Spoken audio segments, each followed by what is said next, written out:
Oh, what happened to the other one?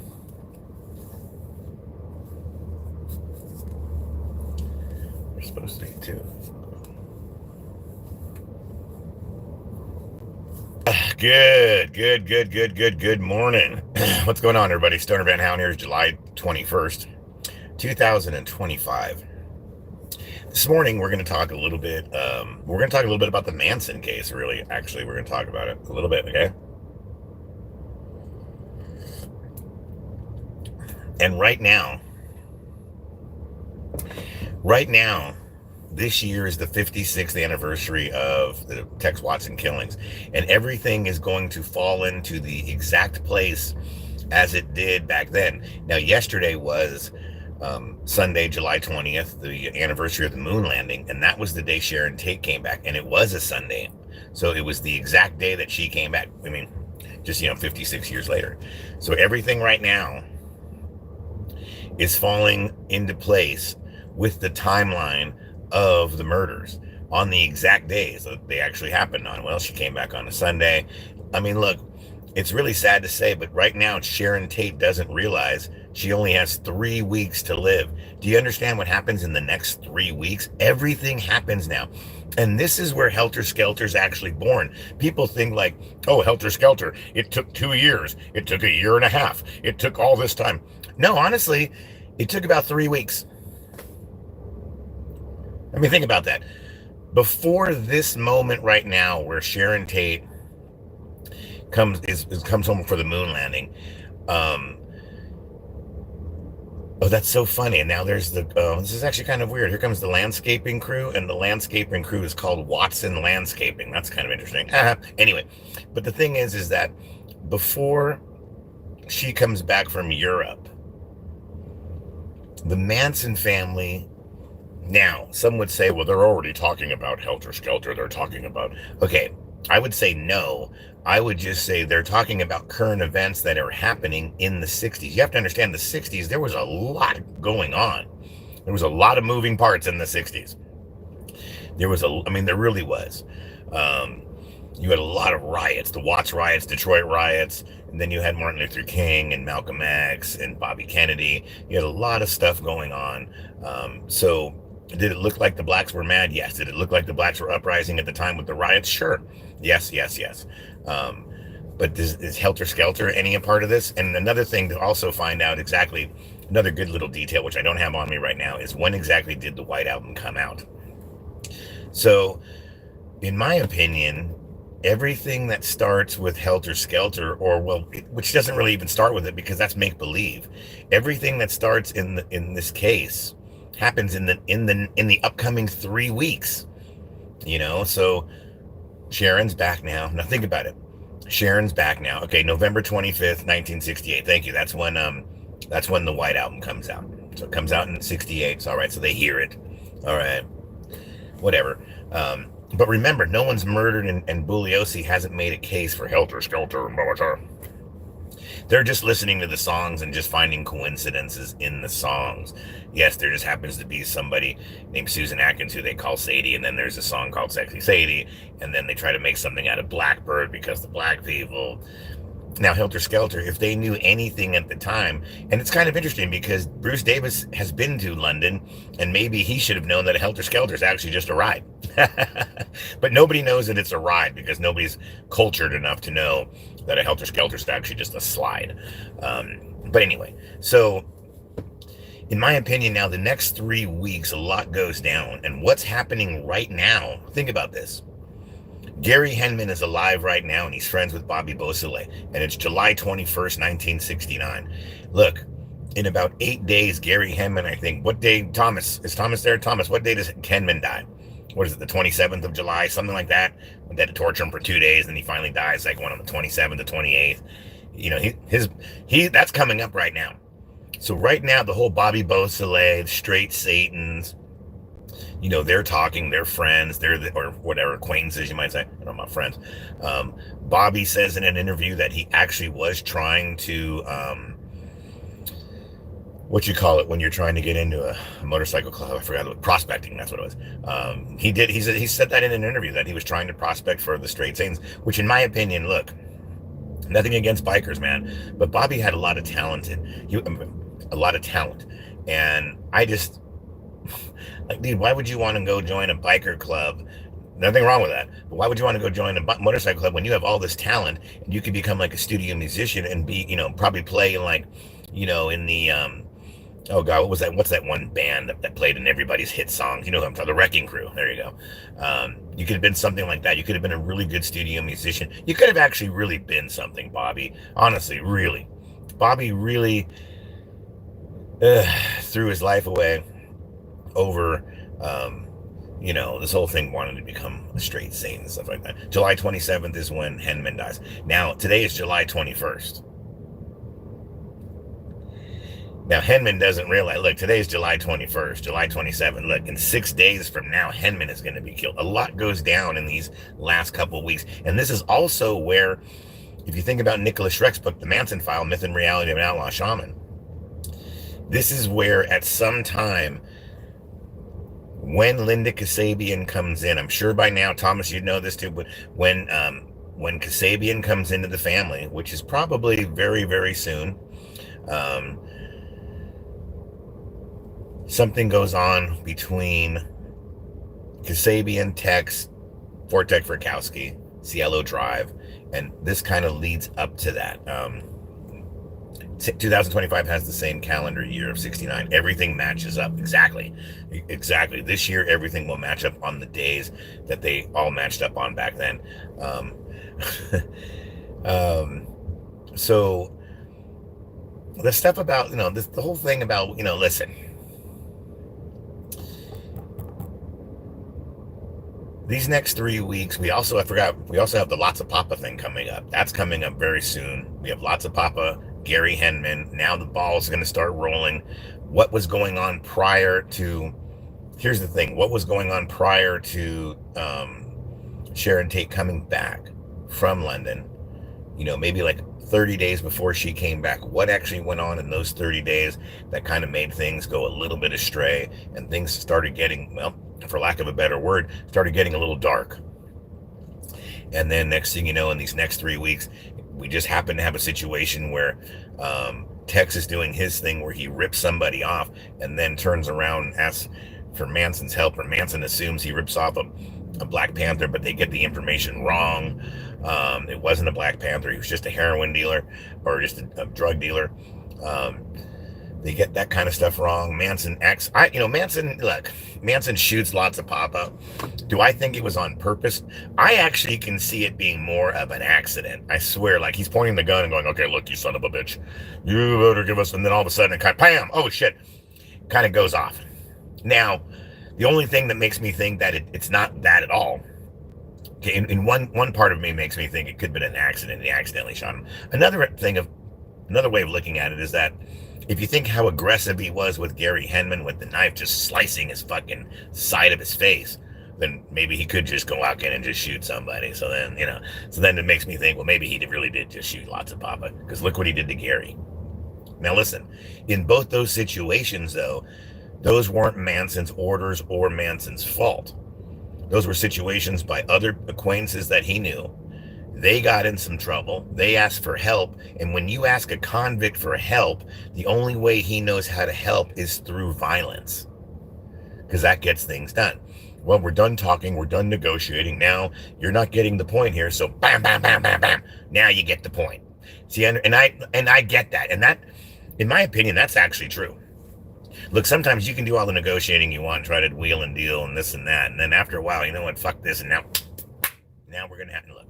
We're going to have to take it to the next level because you're not hearing what I'm saying. So that's the thing. That's the thing about when you ask for, that's the thing, like when you ask for help from a convict. Manson didn't have anything to do with Gary Henman and what Bobby was trying to do, trying to fucking prospect for the straight and Satans. Why would Manson give a shit about that? Manson had nothing to do with Lots of Papa. Why would he want to rip off a black drug dealer? I don't think that's his game. But these other people did. Tex Watson wanted to rip off lots of Papa.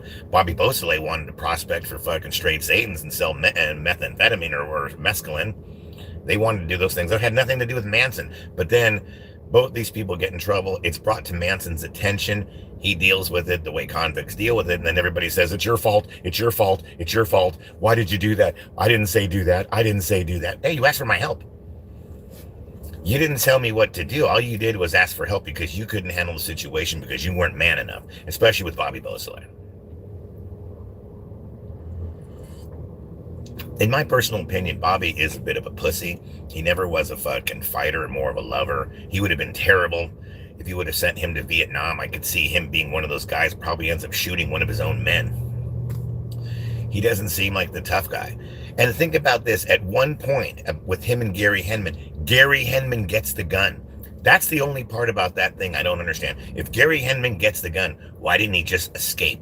Why didn't he just shoot Bobby? Now, maybe Gary is a really nice guy and is not a killer, so maybe he couldn't shoot him, but you can at least point the gun at him and then get the car keys and get the hell out of there. Because remember, there was a struggle. Gary gets the gun back. That's insane. He had a chance to live there because he gets the gun back. Come on, man. And he doesn't do it? Come on. Both these guys sound like a bunch of pussies.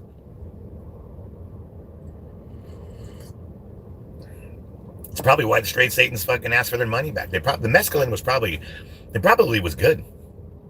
I think the mescaline was probably good. They just wanted their money back just because they were just punking these motherfuckers. They just wanted to punk Bobby. I mean,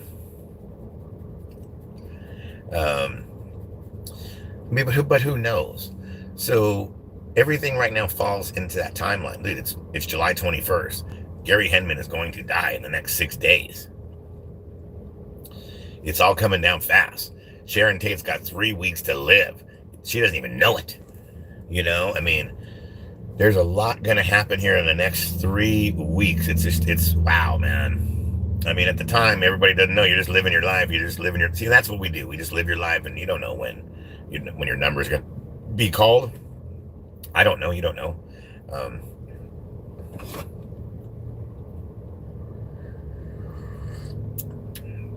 Now, the reason I'm dressed like this, not to get off the subject, the reason I'm dressed like this is because of, I live in California, and this morning it California cold, okay, and very windy.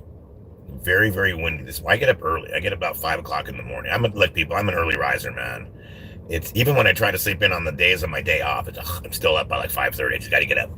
So I get up about 5:30 every morning. And this morning, man, it was just really windy. It was really cold. Normally we have the windows open and stuff like that, and close those. It was just fucking cold it's July, so which is weird. So this morning it was called California cold. Now I know where you guys live. It probably it gets really cold, but you have to understand, us Californians, we're used to it being really nice all the time. So when it gets cold, and when cold to us is like 55. It got down to like 55. Like I thought it was going to start snowing or something.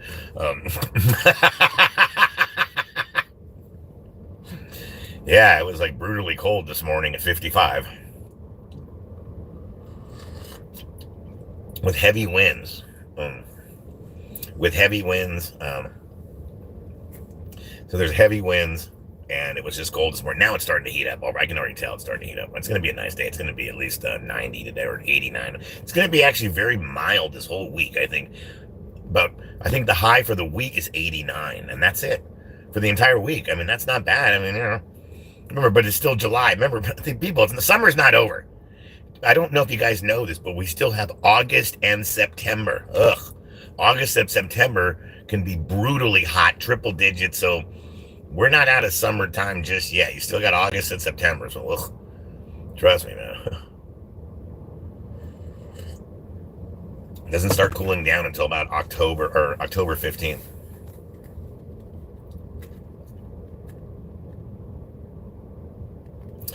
Because they don't know how to take it properly.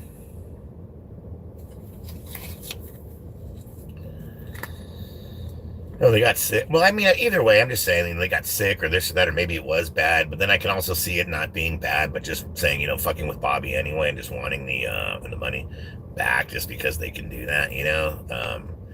So look, it all depends on whose book you're reading. Now, people, if you'd like to get a copy of George Stimson's book Goodbye Helter Skelter, which right now seems to be the number one leading book on the actual what happened at the end, you can pick up a copy of that at goodbyehelterskelter.com.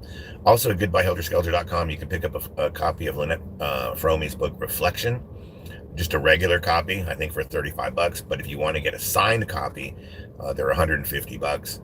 George right now has 3 signed copies left, 2 hardcover, 1 soft. They're all the same price. And you can just go to goodbyehelterskelter.com, contact him there, and just say you'd like to buy a signed copy. You heard about it from my show.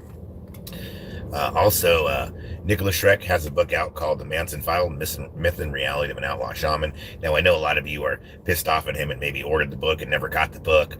I know, but there is a website now that it's very easy and quick. You can go to it, just Google it, and put the name of the book in. There is a website that, it's the UK one, the one where it's tie-dyed on the front. So you can get it rather easily now, though, too. So you can get that book. And those 2 books right now are the leading books, in my opinion, on this case. Now, we have other people that are writing books that we'll see what happens when it comes out later. Neil Sanders' book, Now is the Only Thing That's Real, is basically the same thing as Schreck's book. So if you read either one, it's probably a little bit easier to read. The text is a lot bigger.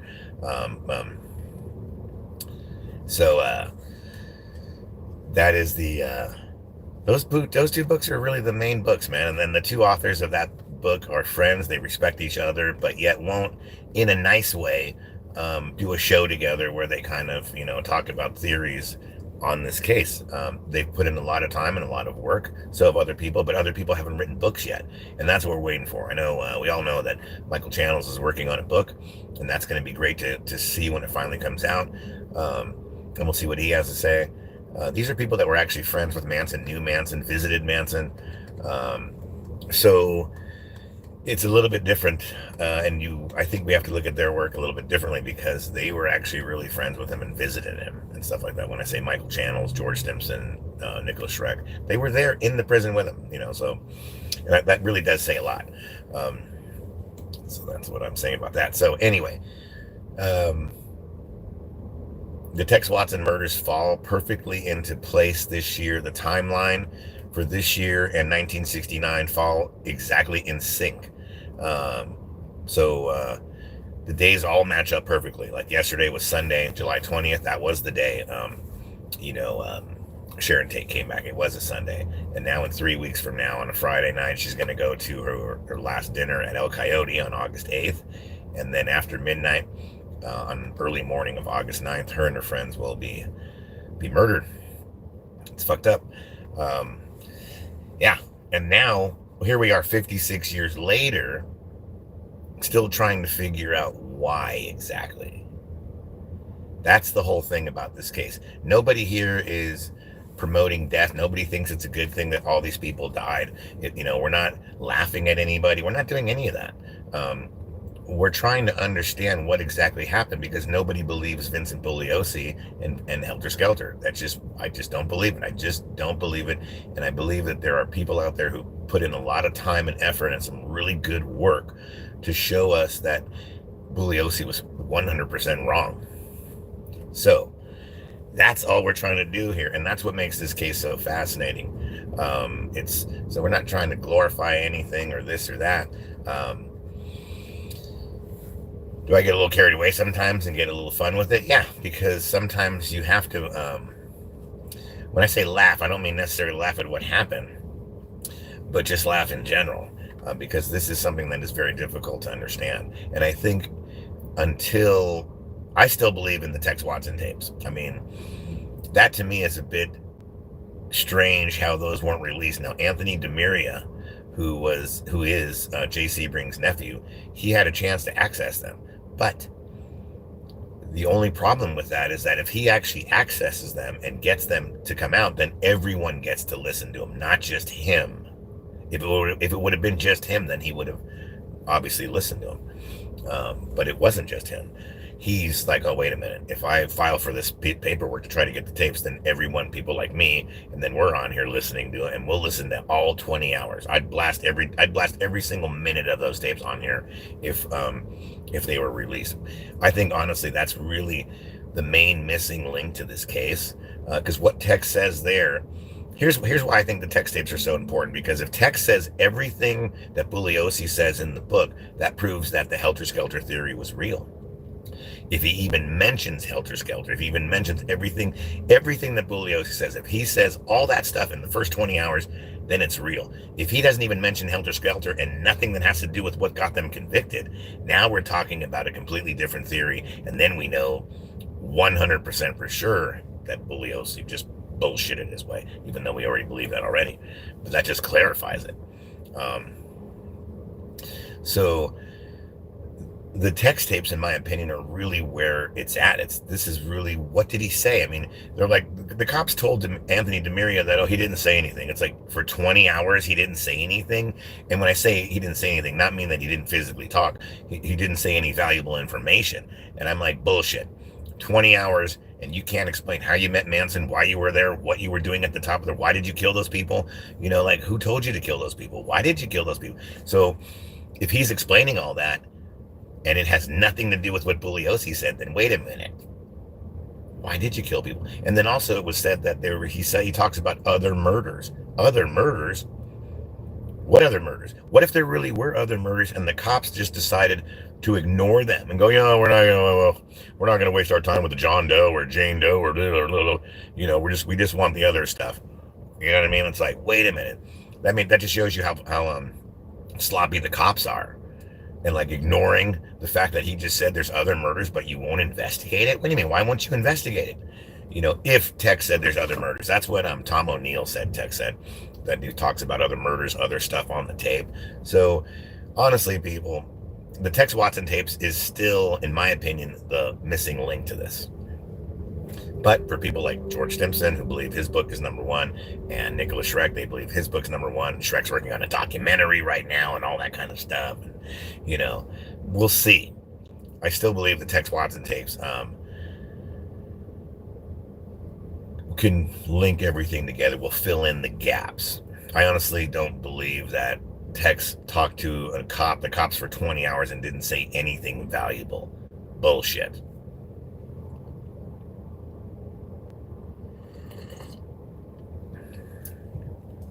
Well, Demonize, I don't think the speed helped. Linda said there was more murders before she got there. Now, how would she know there's more murders before she got there? No, but you know what I mean? That's funny. So after she got there, then somebody told her there was some murders that were done before she got there. But this is after she got there. But I think a lot of that was talk. I actually think like people like, look, honestly, I think that people like Susan Atkins, their bark is worse than their bite. They're all just talk, but there's no action. Honestly, I don't think Susan Atkins really did anything. But she's like looked upon as being the scary, the weirdo. She has the face of evil, so it's just easier to make it look like she's like the most hardcore, Manson girl, when really, I don't think she stabbed anybody. Now, maybe she might have stabbed Vortek, I think, in the leg, I think. But even Vincent Bugliosi, in an interview, which I played for you guys, says he doesn't think Linda or Susan stabbed anybody at all. The worst thing she did was just told fucking, Sharon Tate, look, bitch, nope, we don't care about you and your baby, and you're going to die tonight. And that's it. That's like the worst thing. And maybe held her down, maybe scratched her a little bit or something, tried to hold her, like her and Linda were trying to hold her down or something. But Susan really didn't do anything. But she is perfect. She makes the perfect poster child for like evil women. If you like evil women, well, we've got one for you, but really, dude, Krenwinkel was more badass than Atkins. Krenwinkel fucking, hey man, she fucking pull a knife out and just start slicing and dicing you. I mean, she's all sloppy about it, but at least, she's the one to worry about. See, look, I'm telling you, it's always the ugly ones. No, That's why I never make fun of the ugly chicks, because they'll fucking pull a fucking knife out of their purse and slice your ass up. Um, so yeah, so like, Susan may have had the look of evil, but Krenwinkel, come on, man, she was the one. Come on, she did some stuff, and I still do believe Krenwinkel should be. I think Krenwinkel should be released, but they're not going to release her. But I think she should. I think she's rehabilitated. If you watch her, documentary, it's very good. Life with Manson, by Krenwinkel.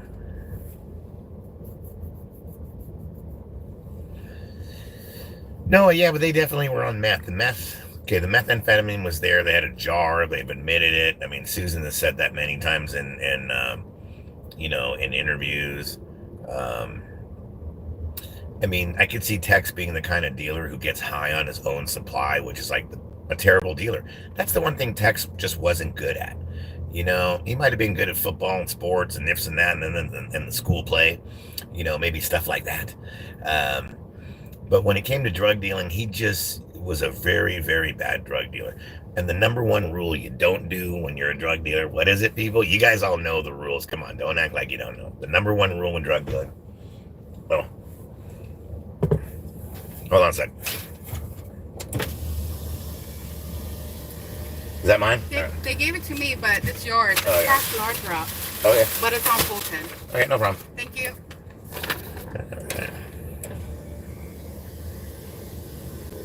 I need another one. Alright, just some work stuff.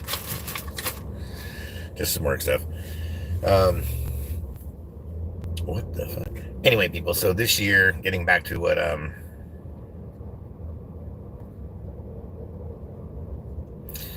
I mean, the drugs were there. The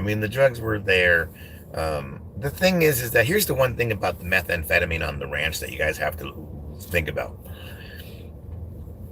If if people when you hear stories about them taking speed, it's usually you only hear about Susan and Tex taking speed. I've never heard a story that Little Paul took speed, or Lynette Fromey was on speed, or Sandra Good did speed, or Manson even did speed.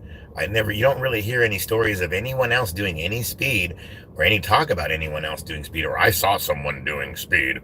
It always just seems to be Sadie and Tex, them doing the speed. And you've never heard any other Manson family member mention that they did some or they saw somebody doing some. It was kind of, probably kept a little hush hush, only because I think the reason it was kept hush hush is because technically I think Tex was supposed to be selling it. It's like, well, I got a big jar full, so I'm going to sell some. And then, before we sell some, then, a little toot for me, a little toot for you. And then, we can't just give everybody some, because we actually have to sell the stuff. And so that's the last thing you want to do, is tell everybody you have it. Next thing they're going to all want some. In chaos, Tom O'Neill says Charlie was on speed, was his bullshit. Yeah, it's like, when would he take it? Who saw him actually take it? In interviews with these people, anybody ever talk about doing drugs? Even Little Paul, says, we never touched the hard stuff. We just smoked some grass, did some acid, a little mescaline, a little hashish, just the regular stuff, but nothing hard. We never did the hard stuff. Even Paul said that and stuff. So he's saying they never did the hard stuff. They just did this and that. Acid and weed doesn't count. Oh, we had some acid, we had some weed, we drank a couple Coors banquets. That doesn't count.